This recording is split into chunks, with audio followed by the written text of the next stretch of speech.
जय श्री श्याम भक्तों, स्वागत है हमारे YouTube चैनल आध्यात्मिक ज्ञान सागर में।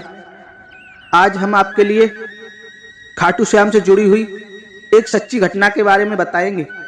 आशा करते हैं यह कहानी सुनकर आप भी खाटू श्याम के दर्शन करने जरूर जाएं। तो सभी मित्रों से निवेदन है, आज का ये प्रसंग शुरू करने से पहले, वीडियो में आगे बढ़ने से पहले हमारे चैनल आध्यात्मिक ज्ञान सागर को जरूर सब्सक्राइब कर लें और बेल आइकन दबाना ना भूलें, जिससे इसी तरह की जानकारी युक्त वीडियो आप तक पहुंचती रहे। लीजिए भक्तों, शुरू करते हैं आज का प्रसंग। उससे पहले सभी भक्तों को जय श्री श्याम। मित्रों, एक कनका नाम की लड़की थी जो ग्रेटर नोएडा में मल्टीनेशनल कंपनी में जॉब करती थी। उसके माता पिता मथुरा में रहते थे। कनका उसी कंपनी के पास एक फ्लैट में रहती थी। उस लड़की के पिता खाटू श्याम को बहुत मानते थे और उन्हें जब भी समय मिलता तो वे परिवार के साथ खाटू श्याम के दर्शन करने अवश्य जाते थे।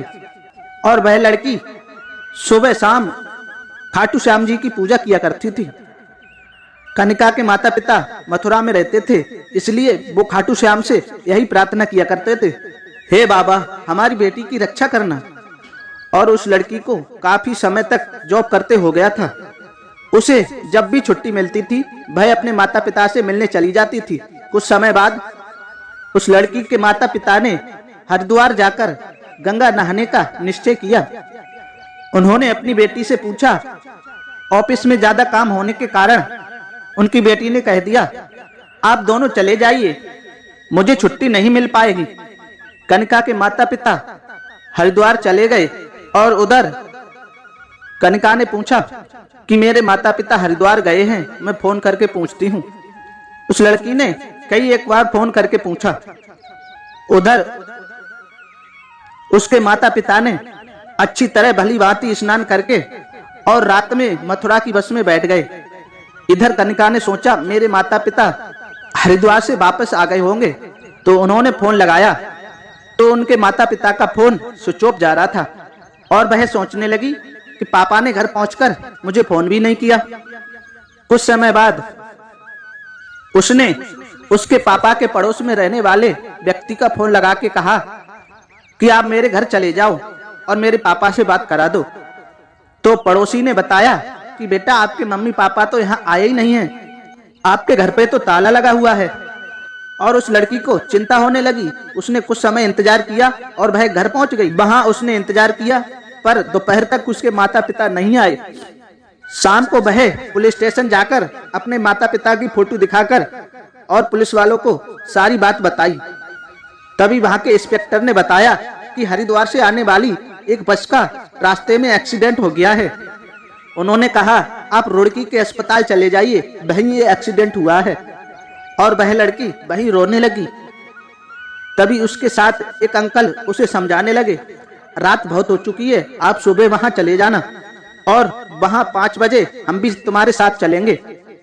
और वह लड़की रोते हुए अपने घर आई और वहां काफी लोग इकट्ठा हो गए थे, तो उसने किसी से बात ना करते हुए वह खाटू श्याम के नजदीक जाके सामने बैठ गई और बाबा का ध्यान करते हुए कहने लगी, मेरे माता पिता की रक्षा करो मेरे बाबा, मेरे माता पिता के अलावा मेरा इस दुनिया में कोई नहीं है, मुझे अनाथ ना होने देना हे बाबा। इसी तरह वहीं प्रार्थना करते करते वो वहीं सो गई। सुबह जल्दी उठी और रुड़की जाने की तैयारी करने लगी और अंकल के साथ रुड़की चली गई। उसने अपने अंकल के साथ अपने माता पिता को अस्पताल, पुलिस स्टेशन कई जगह ढूंढा, मगर उसके माता पिता का कोई पता नहीं चला। फिर वे लोग उस जगह पहुंचे जहां पर एक्सीडेंट हुआ था, पर वहां पे कोई नहीं मिला और उस लड़की का दिल बहुत घबरा रहा था। वह मन ही मन खाटू श्याम जी का नाम ले रही थी। तो उस लड़की ने पुलिस स्टेशन जाकर सभी घायलों की और यहाँ तक कि मरने वालों की भी लिस्ट चेक की, पर उसके माता पिता का वहां भी पता नहीं चला। उस लड़की को लगा अब सब खत्म हो गया है और वह हार कर रोते हुए घर वापस आ गई। और वो अपने घर से कई एक जगह फोन करती, पर उसके माता पिता का कोई सुराग नहीं मिल पा रहा था और वो किसी से बात ना करते हुए खाटू श्याम के सामने दीपक जला के बैठी रहती थी।